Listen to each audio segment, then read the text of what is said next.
आमची बऱ्यापैकी संपूर्ण 122 जागांवर बोलणी झालेली आहे. शिवसेना आणि आम्ही अशी मिळून 122 जागांवर चर्चा पूर्ण झालेली आहे. साधारण 54च्या आसपास जागा आम्ही मनसे पक्षासाठी मागितलेल्या आहेत.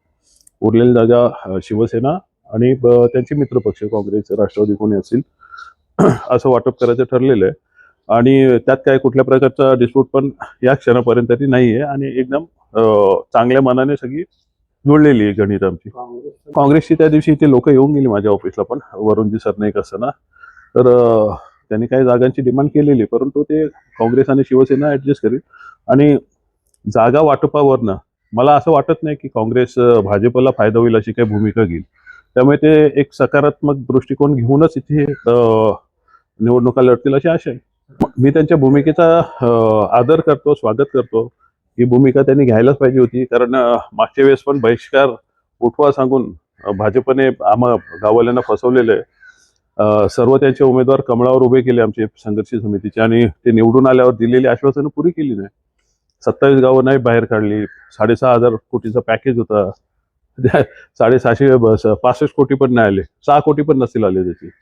त्यामुळे आणि काल जो नवी मुंबई एअरपोर्टचा जो हे झाला टेक ऑफ आणि लँडिंग सुरुवात झाली, तर आम्हाला आशा होती की स्वर्गीय दिबा पाटील साहेबांचं त्याला नाव दिलं जाईल, घोषणा होईल, पण तसंही काय झालं नाही. त्यामुळे आम्हा गावकऱ्यांची, भूमिपुत्रांची भावना खूप तीव्र आहे आणि त्याची कुठेतरी पडसाद त्याच्यात उमटतील आणि त्याच्यासोबत मनसे पक्ष म्हणून आम्ही असू. मला नाही वाटत लढत ही कधी मैत्रीपूर्ण असू शकत नाही. लढत ही लढत असते. तुम्ही बघाल तर कल्याण डोंबिवलीत हे नेहमी असेच भांडत असतात आणि ऐनवेळेस युती तोडतात आणि नंतर परत एकत्र येतात.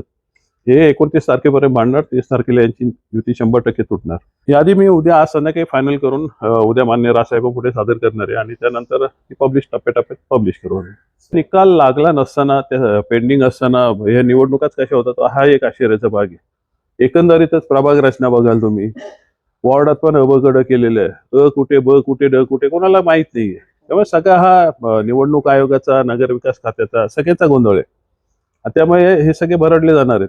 परंतु आता ती गोष्ट फार पुढे गेलेली आहे. आम्ही त्याचा उहापोह नंतर करूच, परंतु आता निवडणुका आल्यात, त्यामुळे फक्त निवडणुकांना सामोरे कसे जायचे, ती रणनीती कशी करायची त्याच्यात आपण